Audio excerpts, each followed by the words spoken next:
What the hell just happened? Well, I told you we had the crisis meeting on Friday, and today it looks like the crisis solved itself. And that sometimes happens. And it's like, it's amazing because Monday was a bank holiday and literally nothing business wise happened between when we had the meeting on Friday noon, because most other engineering businesses and customers and so on, they shut by that date. There's nothing happening after that. And Tuesday before lunch.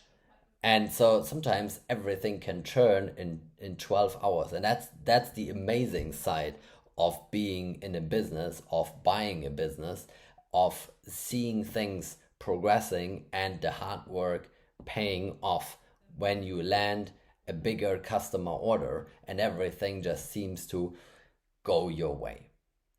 The other thing that I realized today is on that division, because it's a CNC division. We have been working on that side of the business, which was an independent business before, but is now becoming part of the group in order to make the group stronger. So we have a fabrication side, but a lot of the fabrication work also needs machining parts. So the businesses basically get merged in order to create one that has more capabilities and supports each other.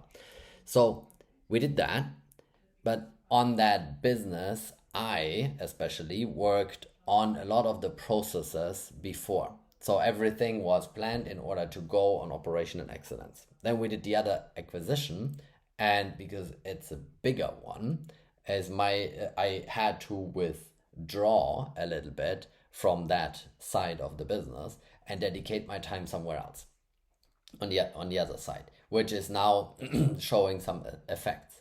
But what I realized today is, because it's like the first time I'm spending a little bit more time again in that side of the business because of that Friday meeting, which then theoretically is not necessary right now, but it still is, and here's why.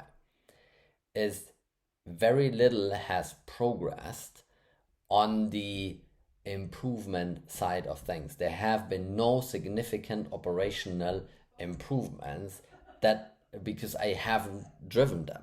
And this is the thing, and this is like what a lot of the time when people say is like, oh yeah, I'm gonna buy a business and that is just a passive cash flow, somebody else is gonna manage it and everything's gonna be fine.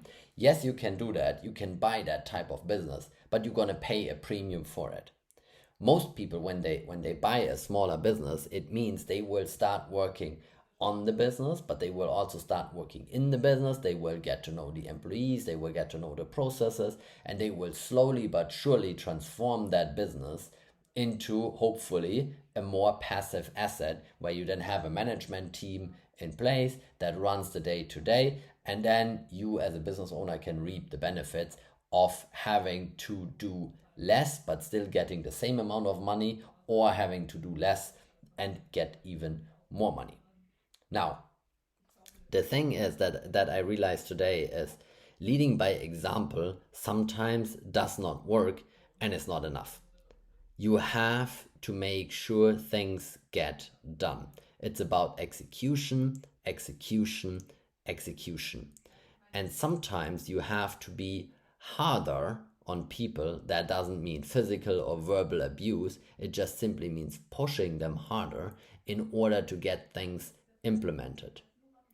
And then what I realized today, and it hit me, and I mean I have read it 1,000 times, and I even have written about it in my own book on it, is that when you do change things, when you change processes, when you change templates, when you do any change operation, really, you have to make sure to anchor that change, that it's like it's change, you drive the change, people start changing and start adapting, and now you have to make sure that there is no way back, and that way becomes the natural thing to do.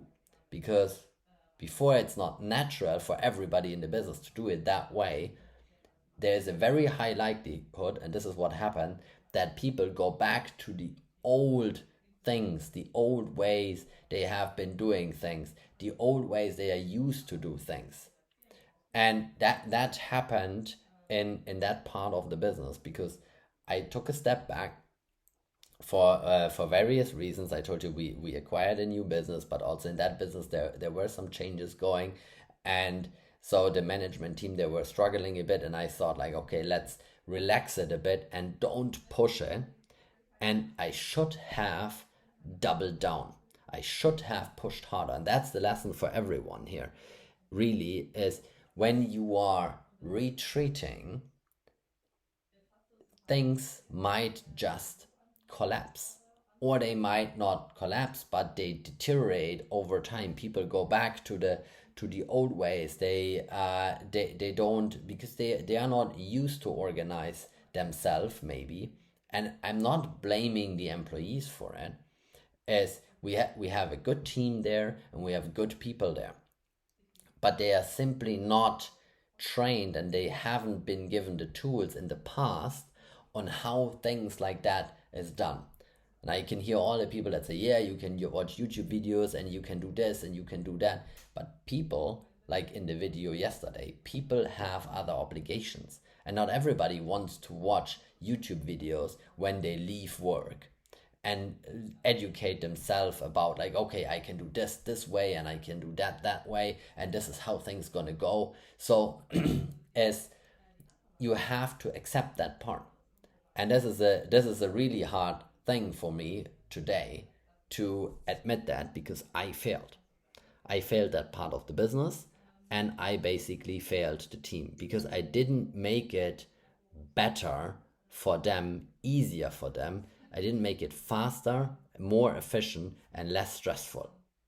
And now we thought like, okay, we have one part of the crisis. Now we have a different part, because now we are having everybody booking orders at once, which means now we have to start managing capacity and increase capacity and finding a way on how to basically flexibly work with people. And I'm definitely going to update you how that journey is going to go, because that's going to be a very interesting discussion, because we're going to have a lot of work in some weeks and very little work in other weeks. And we have to strike a balance on how we get through that. And I hope you guys really take that to your heart. If you own a business, but also if you are a manager in a smaller business or in a big company, is you have to make sure that you follow through with the change, because it's something where you will let your team down if you don't follow through, and if you don't make sure the change is actually accepted and happening, and that you give people the right tools in order to go further, to drive it further, to develop it further. But if you are simply relying on that they will come back to you if they need help, most people don't. And it's not their fault. It's, as a leader, it's your fault, it's my fault that we did not ask, we did not push, we did not go the extra mile, so to say, in order to make sure people really have and really understand the urgency. Sometimes there seems to be no sense of urgency. That's what I'm hearing very often. People have no sense of urgency, blah blah blah blah blah. But do they really, or do they not understand the urgency properly? Because a lot of that is about communication, and even one layer in the communication, if you have one layer of management, that sometimes is all you need. And I've seen it over and over in different companies, small and big, doesn't matter. You have one layer that doesn't pass the urgency through, and doesn't like, is not able to present the urgency in the same way, and it will not make it through. So it's your job as a leader to make sure everybody heard the message, everybody understands it, and that you drive it. And this is the big learning I had today. And as I told you, it's like in this vlog, I'm going to share the behind the scenes, and this is really behind the scenes. This is the nitty gritty detailed stuff that make the difference between a company that is scraping by in existence, that is maybe an okay type of company, or one that is a good company going to be destined to be a great company. That's the difference. For you as a business owner, that's also the difference between a high profit or maybe a loss or just a modest salary out of a business. It's the simple things, guys. It's never the complicated things. It's not going to be something that software is going to fix for us. It's something that we have to fix. We have to commit and then follow through. That's what it's all about. I hope I see you tomorrow, guys. Cheers. Bye.